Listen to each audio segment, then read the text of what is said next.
میں پارے کی سب سے پہلی آیت کریمہ پر ہی بات کی ہے۔ وَمَا مِن دَابَّةٍ فِي الْأَرْضِ إِلَّا عَلَى اللَّهِ رِزْقُهَا وَيَعْلَمُ مُسْتَقَرَّهَا وَمُسْتَوْدَعَهَا كُلٌّ فِي كِتَابٍ مُبِينٍ۔ اور زمین پر چلنے والا کوئی ایسا نہیں جس کا رزق اللہ کے ذمے کرم پر نہ ہو، اور جانتا ہے کہ کہاں ٹھہرے گا اور کہاں سپرد ہوگا، سب کچھ ایک صاف کرنے والی کتاب۔ وَهُوَ الَّذِي خَلَقَ السَّمَاوَاتِ وَالْأَرْضَ فِي سِتَّةِ أَيَّامٍ وَكَانَ عَرْشُهُ عَلَى الْمَاءِ لِيَبْلُوَكُمْ أَيُّكُمْ أَحْسَنُ عَمَلًا وَلَئِنْ قُلْتَ إِنَّكُمْ مَبْعُوثُونَ مِنْ بَعْدِ الْمَوْتِ لَيَقُولُنَّ كَفَرُوا إِنْ هَذَا إِلَّا سِحْرٌ مُبِينٌ۔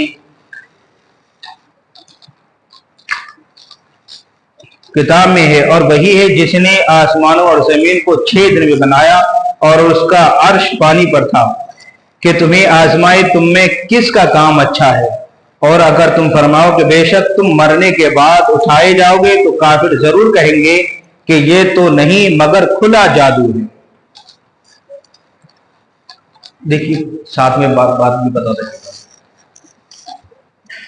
وَمَا مِن دَابَّةٍ فِي الْأَرْضِ إِلَّا عَلَى اللَّهِ رِزْقُهَا، اور زمین پر چلنے والا کوئی ایسا نہیں۔ اب چلنے والے کتنے ہیں؟ خالی انسان نہیں، کیڑے مکوڑوں سے لے کر کے سانپ بچھو جو بھی ہے چلنے والا، اب چاہے وہ 2 پیروں سے چلے یا 4 پیروں پہ یا 6 پیروں سے، یا جس کے زیادہ ہی پیر ہوتے ہیں، سانپ کے بہت ہوتے ہیں، تو جو بھی چلنے والا ہے اس کا رزق جو ہے اللہ کے ذمے کرم ہے۔ اب یہاں پر ایک بات سمجھ میں آتی ہے کہ جب ہماری روزی کا دینے والا اللہ ہے تو پھر ہمیں محنت کرنے کی ضرورت کیا ہے؟ ہمیں محنت کرنے کی ضرورت کیا ہے جب ہمیں ہماری روزی پہنچنے والی؟ کیسے پہنچے؟ تو یہ ہم کو جو ہے روزی تلاش کرنے کی ضرورت کیوں ہے؟ اس لیے کہ موطئ امام محمد میں حدیث پاک ہے، کسب الحلال فریضۃ علی بعد الفریضہ، تمام فرائض کے بعد سب سے اہم فریضہ جو ہے حلال روزی کمانا۔ کیا ہے؟ حلال روزی کمانا ہے۔ اور 28ویں پارے میں سورہ جمعہ کی آیت کریمہ فَإِذَا قُضِيَتِ الصَّلَاةُ فَانتَشِرُوا فِي الْأَرْضِ وَابْتَغُوا مِنْ فَضْلِ اللَّهِ، جب تم نماز سے فارغ ہو جاؤ تو اللہ کا فضل تلاش کرو، یعنی روزی تلاش کرو، پھیل جاؤ اور اللہ کا سبب تلاش کرو، اپنی روزی کو تلاش کرو۔ فَإِذَا قُضِيَتِ الصَّلَاةُ، جب نماز سے تم فارغ ہو جاؤ، فَانتَشِرُوا فِي الْأَرْضِ، تو زمین میں پھیل جاؤ، وَابْتَغُوا مِنْ فَضْلِهِ، اور اپنے رب کا فضل تلاش کرو۔ واللہ خیر الرازقین، اور اللہ بہترین رزق دینے والا ہے۔ تو یہ کسب جو ہے، جو ہمارا کمانا ہے، یہ اس بات کے لیے ہے تاکہ ہم حلال روزی کمائیں، مگر وہ روزی ملے گی ہمارے رب کی ہی طرف سے۔ اب دیکھیے جو نہ بھی کماتے ہیں وہ بھی کھاتے ہیں، جو نہ کماتے ہیں، پیسہ صرف انسانی مخلوق کماتی ہے، انسانی مخلوق کے علاوہ کوئی دوسری مخلوق پیسہ نہیں کماتی ہے، مگر انسان کا الگ درجہ ہے، انسان اشرف المخلوقات ہے۔ جانور بھی کھاتے ہیں، مگر ان کی روزی دیکھی کیسے پہنچتی؟ جنگل میں رہنے والا شیر بھی اپنی خوراک پاتا ہے، اور بھیل مچھلی سمندر میں اپنی خوراک پاتی ہے۔ تو سب کو خوراک پہنچانے والا کون ہے؟ اللہ۔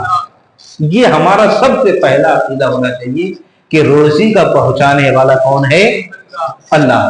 سبب ہے، ذریعے ہیں کہ ہمیں روزی کیسے ملتی ہے، وہ سبب ہمیں تلاش کرنا، کس کے ذریعے ہمیں روزی ملتی ہے، کہاں سے ملے گی، یہ سب جو ہے ذریعے ہیں۔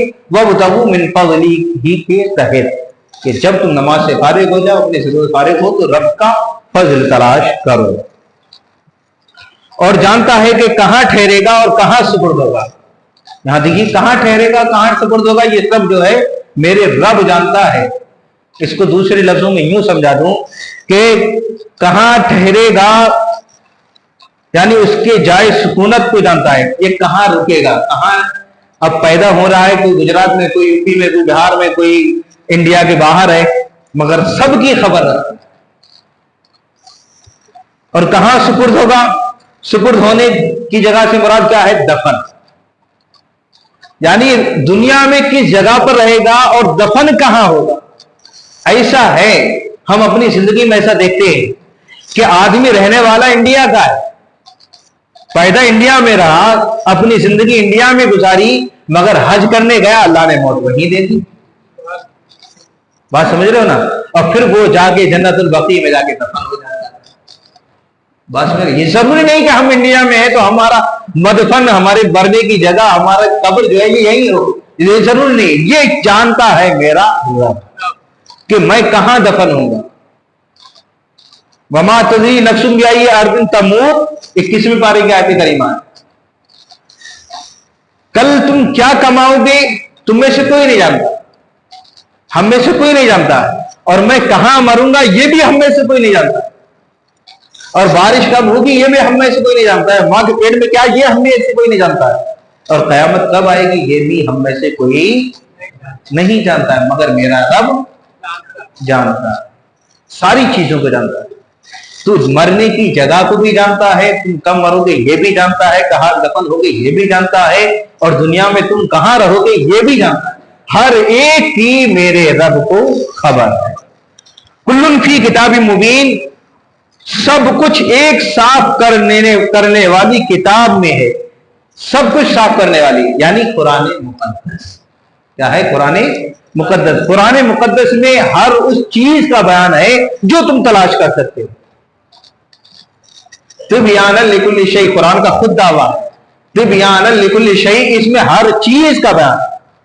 اب ہر چیز میں تو سب داخل ہے، سمجھے؟ حضرت علی کرم اللہ تعالی وجہہ الکریم سے ایک یہودی نے سوال کیا کہ تمہارا دعویٰ ہے تمہارے قرآن میں ہر چیز کا بیان ہے، تو بتائیے تمہاری داڑھی کا ذکر کہاں ہے؟ تمہاری داڑھی کا ذکر کہاں ہے؟ تو آپ نے آیت کریمہ پڑھ کر کے سنائی کہ جن کی کھیتی اچھی ہوتی ہے ان کی فصل بھی اچھی ہوتی ہے، یعنی جن کی کھیتی اچھی ہے، یعنی جب جس کا خد و خال اچھا ہے تو اس کی داڑھی بھی اچھی ہوگی، دلیل دیتے۔ تو قرآن میں ہر چیز مل سکتی ہے، بشرط کہ ہم اس کو جانیں، پہچانیں، اس کو علم حاصل کریں، کیونکہ قرآن کی ایک آیت جب پڑھو گے تو تمہیں دوسری بات ملے گی، جب دوسری بار قرآن وہی آیت پڑھو گے تو تمہیں دوسری بات ملے گی۔ قرآن ایک سمندر ہے، اس لیے قرآن نے بھی یہی کہا کہ بیان لکل شیء، اس میں ہر چیز کا بیان، اس میں ہر چیز کا بیان ہے۔ وَهُوَ الَّذِي خَلَقَ السَّمَاوَاتِ وَالْأَرْضَ فِي سِتَّةِ أَيَّامٍ وَكَانَ عَرْشُهُ عَلَى الْمَاءِ لِيَبْلُوَكُمْ أَيُّكُمْ أَحْسَنُ عَمَلًا، اور وہی ہے جس نے آسمانوں اور زمین کو 6 دن میں بنایا۔ کتنے دن میں بنایا؟ 6 دن میں۔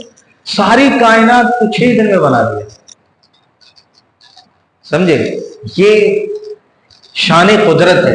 اگر اسی چیز کو اگر ہم غور و فکر کریں، اس لیے علماء کرام کہتے ہیں اگر جنگل میں رہنے والا ہے، پہاڑوں کی چوٹی پہ رہنے والا ہے، اگر اسے کوئی اسلام کی دعوت دینے والا نہ پہنچا تب بھی اس پر اسلام کی معلومات ہونا لازمی ہے، اس لیے کیونکہ اللہ نے اسے عقل دی ہے کہ اس آسمان کو بغیر کسی پلر کے کھڑا کرنے والا کون ہے۔ اسے یہ سوچنا مجبوری ہے کہ دن کو رات میں لا رہا ہے، رات کو دن میں لا رہا ہے، سورج نکل رہا ہے، چاند نکل رہا ہے، ڈوب رہا ہے، یہ سارا نظام جو چلا ہے اس کو چلانے والا بھی تو کوئی ہے نا، یہ اس پر یہ لازم ہے عقل سلیم کی وجہ سے۔ پھر وہ یہ نہیں کہہ سکتا کہ مجھے اسلام کی دعوت نہیں پہنچی اس لیے مجھ سے کوئی مواخذہ نہیں، اس سے مواخذہ ہوگا۔ آسمان اور زمین کو 6 دن میں بنایا، اور اس کا عرش پانی پر تھا، یعنی عرش کے نیچے پانی کے سوا اور کوئی مخلوق نہ تھی۔ اس سے یہ بھی معلوم ہوا کہ عرش اور پانی آسمانوں اور زمینوں کی پیدائش سے قبل پیدا فرمائے گئے۔ کیا چیز؟ یعنی عرش کے نیچے پانی کے سوا اور کوئی مخلوق نہ تھی، عرش کے نیچے پانی کے سوا کوئی مخلوق نہ تھی۔ اس سے یہ بھی معلوم ہوا کہ عرش اور پانی آسمان اور زمین کی پیدائش سے قبل پیدا فرمائے گئے، عرش اور پانی۔ عرش اور پانی آسمان اور زمین کی پیدائش سے پہلے پیدا کیے گئے. لیبلوکم ایکم احسن عملا, کہ تمہیں آزمائے تم میں کس کا کام اچھا ہے. اب یہاں پر آزمائش کی تو بات ہمیشہ ہمارے ساتھ لگی رہی. رب ہمیشہ ہمیں آزماتا ہے. میں نے کئی ایک بات کہا کہ ضروری نہیں کہ ہمارے پاس کوئی بھینکر چیز آئے تب ہمیں پتا چلے کہ ہماری آزمائش ہو رہی ہے. کبھی میرا رب تمہیں اولاد دے کر کے آزماتا ہے, کبھی اولاد دے کر کے آزماتا ہے, کبھی تمہارے والدین کو تم سے لے کر کے آزماتا ہے, اور کبھی بچے کو بچپن میں ہی ان کے ماں باپ سے لے کر کے ان کے ماں باپ کو آزماتا ہے. کبھی دولت دے کر کے آزماتا ہے, کبھی پریشانی دے کر کے آزماتا ہے, کبھی پریشانی سے نجات دے کر کے آزماتا ہے. پھر دیکھتا ہے کون صبر کرتا ہے, کون گریو زاری کرتا ہے, کون شکوہ شکایت کرتا ہے. تو فرق اتنا ہے کہ جو مصیبت کے آنے پر صبر کرتا ہے اور مصیبت کے جانے پر بھی اللہ کا شکر ادا کرتا ہے, وہی آدمی کامیاب ہوتا ہے. مصیبت آئے تو بھی تیرا شکر ہے, اور مصیبت جائے تو تیرا احسان. ہر حال میں راضی رہنا چاہیے. تمہیں آزمائے کہ تم میں کس کا کام اچھا ہے. وَإِنْ قُلْتَ إِنَّكُمْ مَبْعُوثُونَ مِنْ بَعْدِ مَوْتِ اللَّهِ مُخْبِرِينَ هَذَا إِلَّا سِحْرٌ مُبِينٌ. اور دیکھیے یہ بات بڑی اچھی ہے. اور اگر تم فرماؤ کہ بے شک تم مرنے کے بعد اٹھائے جاؤ گے تو جو کافر ضرور کہیں گے یہ تو نہیں ہے مگر کھلا ہوا جادو. یعنی ایسا ہو سکتا ہے جو آدمی مر جائے, یہ لوگ جلا دیتے, تو جو جل کر راکھ ہو جائے تو یہ مرنے کے بعد دوبارہ اٹھیں گے, یہ کہاں ممکن ہے؟ عقل میں آنے والی نہیں, عقل میں آنے والی بات نہیں ہے. یہی بات حضرت ابراہیم نے اپنے رب سے کی. تیسرے پارے کی آیت کریمہ وَإِذْ قَالَ إِبْرَاهِيمُ رَبِّ أَرِنِي كَيْفَ تُحْيِي الْمَوْتَىٰ قَالَ أَوَلَمْ تُؤْمِنْ قَالَ بَلَىٰ وَلَٰكِن لِيَطْمَئِنَّ قَلْبِي. کہا مولا کریم تو کیسے زندہ کرے گا, دوبارہ کیسے زندہ کرے گا؟ تو کہا کہ تجھے یقین نہیں ہے. کہا میرا ایمان تو ہے مگر دل کی تسلی کے لیے چاہتا ہوں, دل کی تسلی چاہتا ہوں. تو کہا 4 پرندوں کو لو, 4 کو کاٹو, 4 پہاڑ ان کا گوشت ملا کر کے 4 پہاڑوں پر رکھ دو, پھر ہر پرندے کا نام لے کر کے بلاؤ, ہر پرندہ تمہارے پاس چلا آئے گا. جب ایسا کیا گیا اور ہر پرندے کو نام لے کر کے بلایا تو اس کی بوٹیاں ساری اکٹھی ہوئی اور پرندہ زندہ ہو کر کے آ گیا. وہ پرندہ زندہ ہو کر کے اس کی پوری آیت کریمہ وَإِذْ قَالَ إِبْرَاهِيمُ رَبِّ أَرِنِي كَيْفَ تُحْيِي الْمَوْتَىٰ قَالَ أَوَلَمْ تُؤْمِنْ قَالَ بَلَىٰ وَلَٰكِن لِيَطْمَئِنَّ قَلْبِي قَالَ فَخُذْ أَرْبَعَةً مِنَ الطَّيْرِ فَصُرْهُنَّ إِلَيْكَ ثُمَّ اجْعَلْ عَلَىٰ كُلِّ جَبَلٍ مِّنْهُنَّ جُزْءًا ثُمَّ ادْعُهُنَّ يَأْتِينَكَ سَعْيًا وَاعْلَمْ أَنَّ اللَّهَ عَزِيزٌ حَكِيمٌ. یہ آیت کریمہ کی تفسیر پڑھ لینا. تو ہم یہ اگر کہیں, کافر سے کہیں گے کہ مرنے کے بعد دوبارہ زندہ ہونا ہے تو وہ یقین کرنے والا نہیں ہے.